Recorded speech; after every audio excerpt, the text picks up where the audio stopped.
Nós não precisamos passar a nossa vida confinados em gavetas enfumaçadas nas grandes metrópoles com ódio dos nossos vizinhos. Há outras formas de viver. E o índio está aí nos ensinando isso.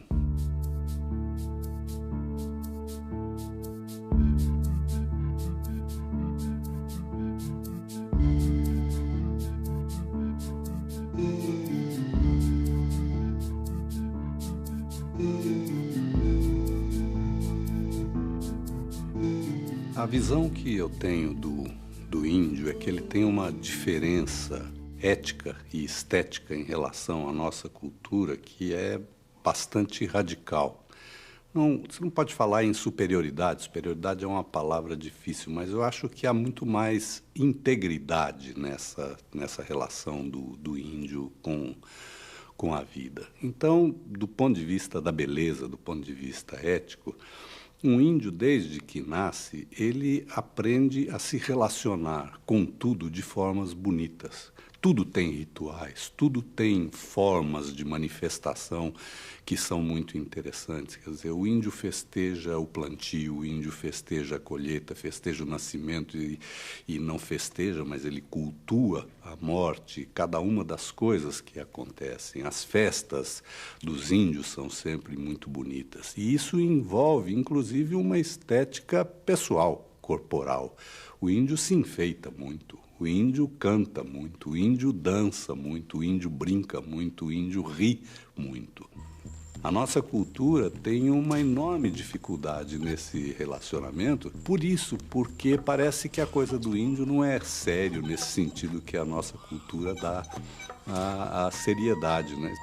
A nossa cultura começa a descobrir a possibilidade de trabalhar pouco. O Domênico De Masi está fazendo o maior sucesso aí falando na possibilidade do ócio. O índio já conhece isso há muito tempo. O índio trabalha o estritamente necessário para sobreviver, para ele existir. Ele não produz excedentes enquanto ele está lá na força da sua cultura. Ele não está preocupado em produzir muito para vender muito, para ter muito dinheiro, para acumular riquezas. Não, ele está acostumado a fazer o que ele precisa para viver. Então isso determina uma ética e uma estética bastante diferente. E eu acho que essa estética do índio é primorosa. Você vê a pintura corporal do índio é de uma riqueza extraordinária. Você vê as pinturas que ele faz em geral no seu artesanato, para chamar assim. Os desenhos geométricos da cultura indígena. A Berta Ribeiro, alguns anos antes de morrer, tinha começado uma pesquisa. Ela queria saber se havia alguma relação entre essa geometria da arte indígena com os desenhos gregos, por exemplo, da tal semelhança, né? Pode até não ter relação, mas pode ser alguma coisa, digamos, junguiana, assim, de arquétipos, né? Desse substrato coletivo aí, mas essa beleza está lá. E eu acho que é muito difícil para a nossa cultura suportar tanta beleza.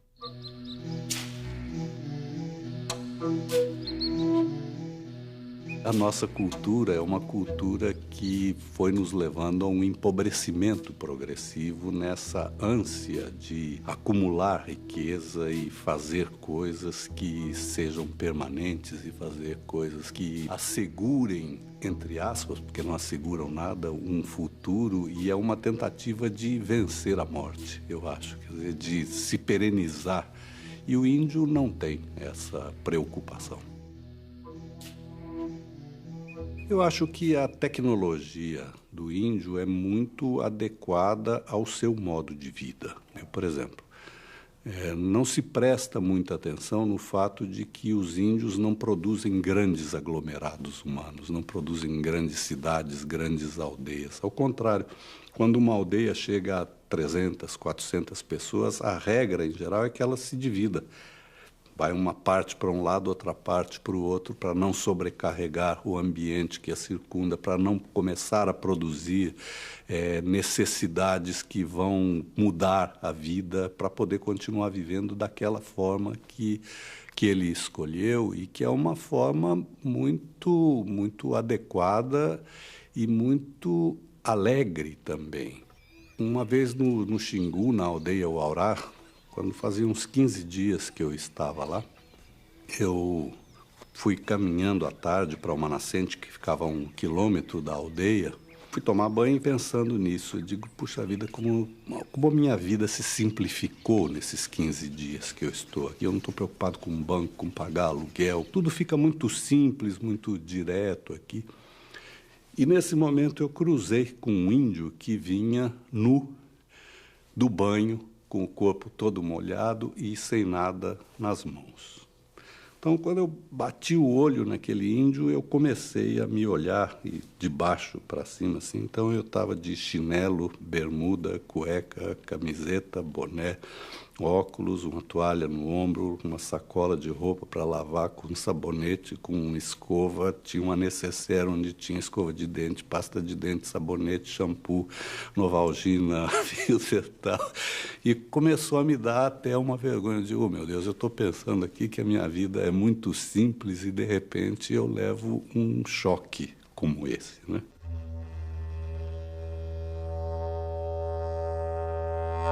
A tecnologia do índio, que é bastante sofisticada, você pega um banco produzido por um índio, por exemplo, não tem uma emenda, não precisa de prego, não precisa de cola, não precisa de nada. Ele é capaz de fazer peças inteiras, ou ele é capaz de fazer peças com encaixes muito sofisticados, né?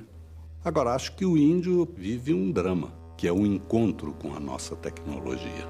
Da mesma forma que nós ficamos fascinados pelos que eles têm e nós não temos, eu acho que eles se fascinam pelo que nós temos e eles não têm, que é uma tecnologia diferenciada.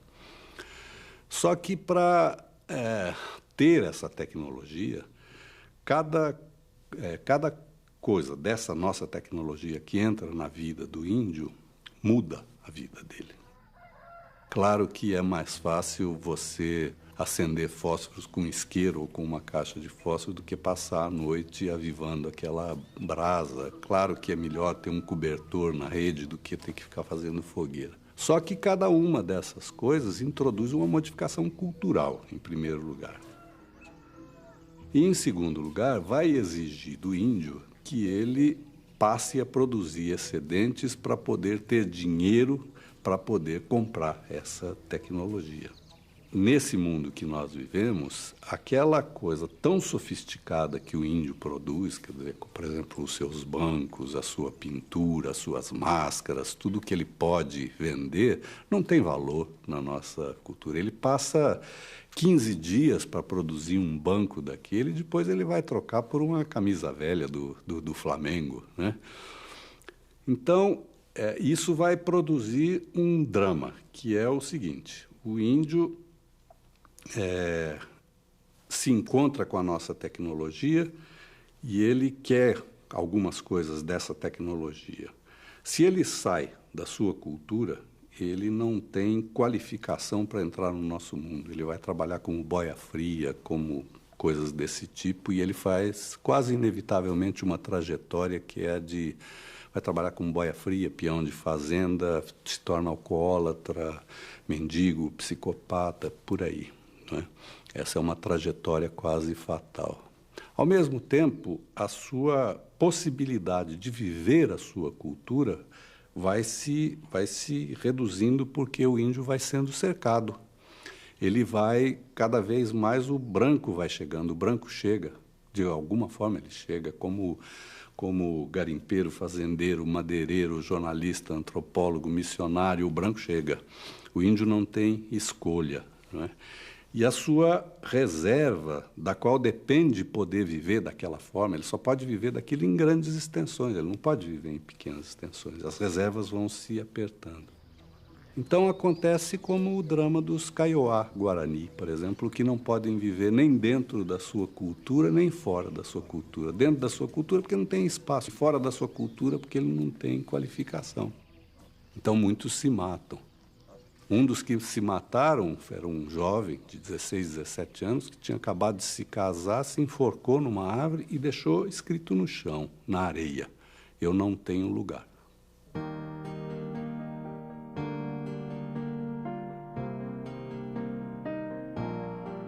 Nós falamos que o índio não tem a nossa tecnologia, que ele não tem roupa, que ele não tem dinheiro, que ele não faz isso, que ele não faz aquilo, e nós nos esquecemos da admirável organização social e política do índio. Primeiro porque ela se baseia em alguns fundamentos, e o primeiro deles é a propriedade coletiva da terra. Ninguém é dono da terra. Cada um tem a sua roça, cada um tem a sua casa, mas ninguém é dono da terra. A terra é um bem comum daquela gente, daquela aldeia. O segundo fundamento é a informação aberta, que é decisivo para uma democracia, né? Quer dizer, num grupo indígena, o que um sabe, todos podem saber. Ninguém se apropria da informação para transformá-la em poder político ou econômico, para dominar outras pessoas, para ganhar dinheiro, para qualquer coisa que seja assim. E o terceiro, que é fundamental, é a não delegação de poder. Índio não delega poder a ninguém. Quer dizer, nós costumamos dizer que quem tem chefe é índio, é o contrário. Índio tem chefe num sentido simbólico. O chefe é o representante da tradição, da experiência, da cultura daquele povo, é o grande mediador, tem que ser o que fala melhor. Mas ele não dá ordens a ninguém. O índio ia achar muito engraçado se outro índio desse uma ordem para ele. A tal ponto que muito frequente você vê os índios se reunindo, 3, 4 índios, e todos falam ao mesmo tempo. Porque ninguém pode mandar o outro calar a boca, deixa eu falar primeiro. Todos falam ao mesmo tempo e se entendem perfeitamente. Então, se não há delegação de poder, é impossível você ter repressão organizada. E se não há repressão organizada, você não pode ter a dominação de um indivíduo ou de um grupo por outro indivíduo ou por outro grupo. Então, o índio tem este luxo, que é nascer e passar a vida inteira sem nunca receber uma ordem de ninguém. Nós não conseguimos nem sequer imaginar o que isso seja, né? Quanto mais vivenciar uma coisa dessas. O outro luxo é que um índio, na força da sua cultura, ele se basta a si mesmo, ele é autossuficiente, ele sabe fazer tudo o que ele vai precisar ao longo de sua vida. Sabe fazer a sua casa, sabe fazer a sua roça, plantar e colher, sabe fazer os seus instrumentos de trabalho, seu arco, sua flecha, sua canoa, sabe fazer esteira, sabe fazer rede e sabe identificar as espécies do seu ambiente que servem como alimento ou como medicamento. Ele não depende de ninguém para nada. Então, essa possibilidade de não depender de ninguém para nada ao longo de uma vida e de nunca receber ordens de ninguém é inimaginável na nossa cultura. Mas, ao mesmo tempo, eu creio que é para onde apontam as grandes utopias humanas. Quer dizer, que é para esta autonomia, para esta autossuficiência e para essa coisa que o Classe chama de democracia do consenso. Nós vivemos ainda nos arrastando para ver se nós conseguimos implantar a democracia da maioria. O índio vive a democracia do consenso. A sua liberdade, ela só tem um limite, que é a liberdade do outro. Ali ele vai ter que encontrar uma forma de acomodação para essa liberdade, mas ele não tem um limite impositivo que venha de fora. Isso é uma coisa admirável. Para o índio não existe muita diferença entre a realidade acordada e a realidade do sonho. O sonho é uma extensão da realidade. Ele vai dar consequência àquilo que ele sonhar. Tudo é uma coisa só. Quer dizer, o parto, o mundo dos espíritos, os pássaros, tudo está entrelaçado, não é? Quer dizer, tem um espírito em cada coisa, um espírito na hora da colheita, um espírito na hora do plantio, um espírito que perturba, o espírito do tatu. Quer dizer, a realidade é bastante mais ampla do que nós supomos. Nós supomos que a realidade é aquilo que nós vemos e que acontece enquanto estamos acordados. Para o índio é muito mais do que isso. O Lévi-Strauss, eu creio que é no Pensamento Selvagem, ele começa o livro falando dos relatos dos grandes viajantes da história e os povos que eles encontraram, os ditos primitivos, e o que cada um encontrou.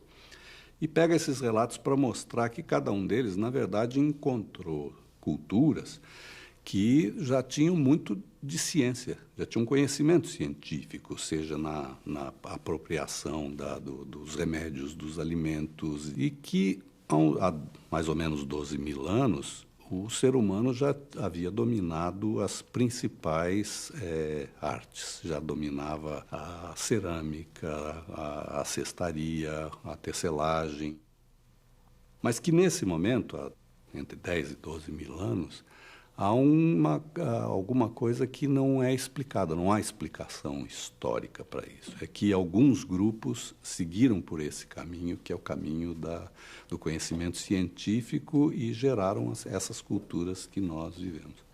E outros grupos seguiram pelo caminho do conhecimento mágico. E que o conhecimento mágico não é uma etapa anterior do conhecimento científico, ele é uma forma diferente, paralela de conhecimento e de visão da realidade, de relação com a realidade. Quer dizer, o índio está neste formato do conhecimento mágico, que deve ser uma das outras dimensões, além da dimensão racional em que nós vivemos. Esta forma de conhecimento, acho que ela exige também relações muito especiais com o meio ambiente. Quer dizer, é só tendo esse respeito, por exemplo, ao sagrado, que nós perdemos. Enquanto havia o respeito ao sagrado, as fontes eram sagradas, ninguém poluía as fontes de água. Hoje a água é um drama no mundo. Quer dizer, não se derrubava uma mata pura e simplesmente para produzir excedentes. Eu, uma vez, fui com os Cuicuro, por exemplo, quando eles foram cortar os troncos de árvores que seriam usados na cerimônia do Quarupi, né, na grande homenagem aos mortos. Os pajés vão juntos, os pajés pedem licença à árvore para cortar, eles passam uma mistura de ervas com pimenta na árvore para ela não sentir dor, eles sopram fumaça dos seus charutos para aliviar o sofrimento da árvore, eles sabem que a árvore está sofrendo, né? É uma forma inteiramente diferente. Quem vê a floresta assim, procede de uma outra forma, né? O Brasil está jogando fora a sua grande riqueza, que é a sua especificidade. O Brasil é um país tropical que ainda não aprendeu a lidar com isso, nem na floresta e nem fora da floresta. Nós temos ainda que criar essa civilização tropical, né, que, na verdade, vai ser a grande possibilidade nossa no futuro, a civilização da biomassa e a civilização adaptada a cada um dos lugares. Nós temos culturas muito diferentes no Nordeste, no Sul, no Centro-Oeste, na Amazônia. Essa é a nossa grande riqueza. Nós ainda temos, apesar de tudo, nós ainda temos mais de 100 línguas indígenas. Essa diversidade cultural, essa é a nossa grande riqueza e ela está sendo implacavelmente destruída.